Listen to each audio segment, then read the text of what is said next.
नमस्कार दोस्तों, स्वागत है आपका हमारे चैनल पर। तो हमारी आज की कहानी है निर्वासन, मुंशी प्रेमचंद की कहानी। तो चलिए शुरू करते हैं। परशुराम, वहीं वहीं दालान में ठहरो। मर्यादा, क्यों, क्या मुझ में कुछ छूत लग गई? परशुराम, पहले यह बताओ तुम इतने दिनों कहाँ रही, किसके साथ रही, किस तरह रही और फिर यहाँ किसके साथ आई? तब विचार देखी जाएगी। मर्यादा, क्या इन बातों के पूछने का यही वक्त है? फिर अवसर ना मिलेगा। परशुराम, हाँ यही बात है। तुम स्नान करके नदी से तो मेरे साथ ही निकली थी, मेरे पीछे पीछे कुछ देर तक आई भी। मैं पीछे फिर कर तुम्हें देखता जाता था, फिर एकाएक तुम कहाँ गायब हो गई? मर्यादा, तुमने देखा नहीं, नागा साधुओं का एक दल सामने से आ गया। सब आदमी इधर उधर दौड़ने लगे। मैं भी धक्के में पड़कर जाने किधर चली गई। जरा भीड़ कम हुई तो तुम्हें ढूंढने लगी, बासु का नाम ले लेकर पुकारने लगी, पर तुम ना दिखाई दिए। परशुराम, अच्छा तब? मर्यादा, तब मैं एक किनारे बैठकर रोने लगी। कुछ सूझ ही ना पड़ता था कि कहाँ जाऊं, किससे कहूं। आदमियों से डर लगता था। संध्या तक वहीं बैठी रोती हुई। परशुराम, इतना तूल क्यों देती हो? वहां से फिर कहाँ गई? मर्यादा, संध्यान को एक युवक ने आकर मुझसे पूछा, तुम्हारे घर के लोग खो तो नहीं गए हैं? मैंने कहा हाँ। तब उसने तुम्हारा नाम पता ठिकाना पूछा। उसने सब एक किताब पर लिख लिया और मुझसे बोला, मेरे साथ आओ, मैं तुम्हें तुम्हारे घर भेज दूंगा। परशुराम, वह आदमी कौन था? मर्यादा, वहाँ की सेवा समिति का स्वयं सेवक था। परशुराम, तो तुम उसके साथ हो ली? मर्यादा, और क्या करती? वह मुझे समिति के कार्यालय में ले गया। वहाँ एक शामियाने में एक लंबी दाढ़ी वाला मनुष्य बैठा हुआ कुछ लिख रहा था। वहीं उन सेवकों का अध्यक्ष था। और भी कितने ही सेवक वहाँ खड़े थे। उसने मेरा पता ठिकाना रजिस्टर में लिखकर मुझसे एक अलग शामियाने में भेज दिया, जहाँ और भी कितनी खोई हुई स्त्रियां बैठी हुई थीं। परशुराम, तुमने उसी वक्त अध्यक्ष से क्यों ना कहा कि मुझे पहुंचा दीजिए? मर्यादा, मैंने एक बार नहीं सैकड़ों बार कहा, लेकिन वह यही करते रहे। जब तक मेला ना खत्म हो जाए और सब खोई हुई स्त्रियां एकत्र ना हो जाएं, मैं भेजने का प्रबंध नहीं कर सकता। मेरे पास न इतने आदमी हैं, न इतना धन। परशुराम, धन की तुम्हें क्या कमी थी? कोई एक सोने की चीज़ बेच देती तो काफ़ी रुपए मिल जाते। मर्यादा, आदमी तो नहीं थे। परशुराम, तुमने यहाँ कहा था कि खर्च की कुछ चिंता ना कीजिए, मैं अपना गहना बेचकर अदा कर दूंगी। मर्यादा, नहीं, यह तो मैंने नहीं कहा। परशुराम, तुम्हें उस दशा में भी गहने इतने प्रिय थे? मर्यादा, सब स्त्रियां कहने लगी, घबराई क्यों जाती हो? यहाँ किस बात का डर है? हम सभी जल्द से जल्द अपने घर पहुँचना चाहती हैं, मगर क्या करें? तब मैं भी चुप हो रही। परशुराम, और सब स्त्रियां कुएं में गिर पड़ती तो तुम भी गिर पड़ती। मर्यादा, जानती तो थी कि यह लोग धर्म के नाते मेरी रक्षा कर रहे हैं, कुछ मेरे नौकर या मजूर नहीं हैं, फिर आग्रह किस मुंह से करती? यह बात भी है कि बहुत सी स्त्रियों को वहां देखकर मुझे कुछ तसल्ली हो गई। परशुराम, हाँ, इससे बढ़कर तस्कीन की और क्या बात हो सकती थी? अच्छा, वहाँ के दिन तस्कीन का आनंद उठाती रही। मेला तो दूसरे ही दिन उठ गया होगा। मर्यादा, रात भर मैं स्त्रियों के साथ उसी शामियाने में रही। परशुराम, अच्छा, तुमने मुझे तार क्यों ना दिलवा दिया? मर्यादा, मैंने समझा जब यह लोग पहुंचाने को कहते ही हैं तो तार क्यों दूं। परशुराम, खैर रात को तुम वहीं रही, युवक बार बार भीतर आते जाते रहे होंगे। मर्यादा, केवल एक बार एक सेवक भोजन के लिए पूछने आया था। जब हम सबों ने खाने से इनकार कर दिया तो वह चला गया और फिर कोई ना आया। मैं रात भर जागती ही रही। परशुराम, यह मैं कभी ना मानूंगा कि इतने युवक वहां थे और कोई अंदर ना गया हो। समिति के युवक आकाश के देवता नहीं होते। खैर, वह दाढ़ी वाला अध्यक्ष तो जरूर ही देखभाल करने गया होगा। मर्यादा, हाँ, वह आते थे, पर द्वार पर से पूछ कर लौट जाते थे। हाँ, जब एक महिला के पेट में दर्द होने लगा था तो 2-3 बार दवाएं पिलाने आए थे। परशुराम, निकली ना वही बात। मैं इन धूर्तों की नस नस पहचानता हूँ, विशेषकर तिलक मालाधारी दड़ियलों को मैं गुरु घंटाल ही समझता हूँ। तो वहाँ महाशय कई बार दवाएं देने गए। क्यों, तुम्हारे पेट में तो दर्द नहीं होने लगा था? मर्यादा, तुम एक साधु पर आक्षेप कर रहे हो। वह बेचारे एक तो मेरे बाप के बराबर थे, दूसरे आंखें नीची किए रहने के सिवाय कभी किसी पर सीधी निगाह नहीं करते थे। परशुराम, हाँ, वहाँ सब देवता ही देवता जमा थे। खैर, तुम रात भर वहाँ रही, दूसरे दिन क्या हुआ? मर्यादा, दूसरे दिन भी वहीं रही। एक स्वयं सेवक हम सब स्त्रियों को साथ लेकर मुख्य मुख्य पवित्र स्थानों का दर्शन कराने गया। दोपहर को लौटकर सबों ने भोजन किया। परशुराम, तो वहाँ तुमने सैर सपाटा भी खूब किया, कोई कष्ट न होने पाया? भोजन के बाद गाना बजाना हुआ होगा। मर्यादा, गाना बजाना तो नहीं। हाँ, सब अपना अपना दुखड़ा रोती रहीं। शाम तक मेला उठ गया तो 2 सेवक हम लोगों को लेकर स्टेशन पर आए। परशुराम, मगर तुम तो आज 7वें दिन आ रही हो और वह भी अकेली। मर्यादा, स्टेशन पर एक दुर्घटना हो गई। परशुराम, हाँ, यह तो मैं समझ ही रहा था। क्या दुर्घटना हुई?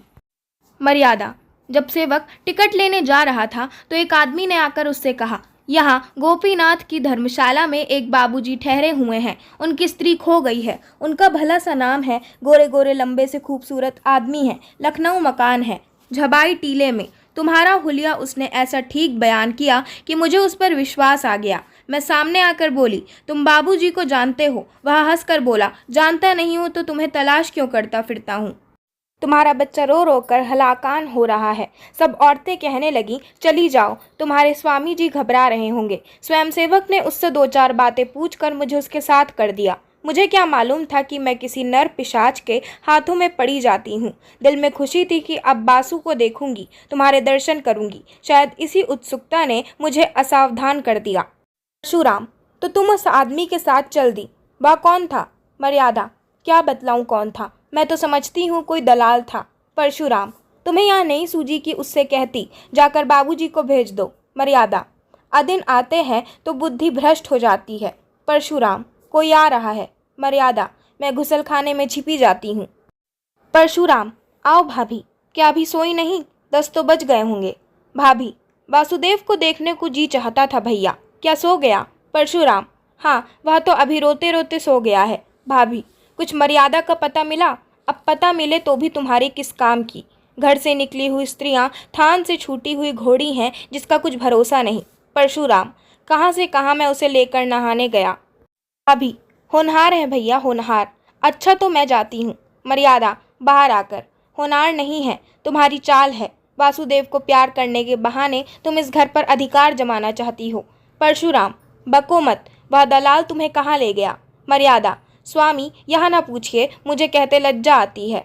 परशुराम, हाँ, आते तो और भी लज्जा आनी चाहिए थी। मर्यादा, मैं परमात्मा को साक्षी देती हूँ कि मैंने उसे अपना अंग भी स्पर्श नहीं करने दिया। परशुराम, उसका हुलिया बयान कर सकती हो? मर्यादा, सांवला सा छोटे डील का आदमी था, नीचा कुर्ता पहने हुए था। परशुराम, गले में ताबीजें भी थीं? मर्यादा, हाँ थी तो। परशुराम, वह धर्मशाले का मेहतर था, मैंने उससे तुम्हारे गुम हो जाने की चर्चा की थी। उस दुष्ट ने उसका वह स्वांग रचा। मर्यादा, मुझे तो वह कोई ब्राह्मण मालूम होता था। परशुराम, नहीं, मेहतर था, वह तुम्हें अपने घर ले गया। मर्यादा, हाँ, उसने मुझे तांगे पर बैठाया और एक तंग गली में एक छोटे से मकान के अंदर ले जाकर बोला, तुम यहीं बैठो, तुम्हारे बाबूजी यहीं आएंगे। अब मुझे विदित हुआ कि मुझे धोखा दिया गया है। रोने लगी। वह आदमी थोड़ी देर के बाद चला गया और एक बुढ़िया आकर मुझे भांति भांति के प्रलोभन देने लगी। सारी रात रोकर काटी। दूसरे दिन दोनों फिर मुझे समझाने लगे कि रो रो कर जान दे दोगी, मगर यहाँ कोई तुम्हारी मदद को ना आएगा। तुम्हारा एक घर छूट गया, हम तुम्हें उससे कहीं अच्छा घर देंगे जहाँ तुम सोने के कौर खाओगी और सोने से लग जाओगी। जब मैंने देखा कि यहाँ से किसी तरह नहीं निकल सकती तो मैंने कौशल करने का निश्चय किया। परशुराम, खैर सुन चुका, मैं तुम्हारा ही कहना मान लेता हूँ कि तुमने अपने सतीत्व की रक्षा की, पर मेरा हृदय तुमसे घृणा करता है। तुम मेरे लिए फिर वह नहीं हो सकती जो पहले थी। इस घर में तुम्हारे लिए स्थान नहीं है। मर्यादा, स्वामी जी, यहाँ अन्याय न कीजिए, मैं आपकी वही स्त्री हूँ जो पहले थी। सोचिए मेरी क्या दशा होगी। परशुराम, मैं यह सब सोच चुका और निश्चय कर चुका। आज 6 दिन से यही सोच रहा हूँ। तुम जानती हो कि मुझे समाज का भय नहीं है। छूत विचार को मैंने पहले ही तिलांजलि दे दी, देवी देवताओं को पहले ही विदा कर चुका, पर जिस स्त्री पर दूसरी निगाहें पड़ चुकी, जो 1 सप्ताह तक ना जाने कहाँ और किस दशा में रही, उसे अंगीकार करना मेरे लिए असंभव है। अगर यह अन्याय है तो ईश्वर की ओर से है, मेरा दोष नहीं। मर्यादा, मेरी विवशता पर आपको जरा भी दया नहीं आती। परशुराम, जहाँ घृणा है वहाँ दया कहाँ। मैं अब भी तुम्हारा भरण पोषण करने को तैयार हूँ। जब तक जीऊँगा तुम्हें अन्न वस्त्र का कष्ट ना होगा। तुम मेरी स्त्री नहीं हो सकती। मर्यादा, मैं अपने पुत्र का मुंह नहीं देखूंगी अगर किसी ने मुझे स्पर्श भी किया हो। परशुराम, तुम्हारा किसी अन्य पुरुष के साथ क्षण भर भी एकांत में रहना तुम्हारे पतिव्रत को नष्ट करने के लिए बहुत है। यह विचित्र बंधन है, रहे तो जन्म जन्मांतर तक रहे। टूटे तो क्षण भर में टूट जाए। तुम ही बताओ, किसी मुसलमान ने ज़बरदस्ती मुझे अपना उच्छिष्ट भोजन खिला दिया होता तो तुम मुझे स्वीकार करती? मर्यादा: वह तो दूसरी बात है। परशुराम: नहीं, एक ही बात है। जहाँ भावों का संबंध है वहाँ तर्क और न्याय से काम नहीं चलता। यहाँ तक कि अगर कोई कह दे कि तुम्हारे पानी को मेहतर ने छू लिया है, तब भी उसे ग्रहण करने से तुम्हें घृणा आएगी। अपने ही दिल से सोचो कि तुम्हारे साथ न्याय कर रहा हूँ या अन्याय।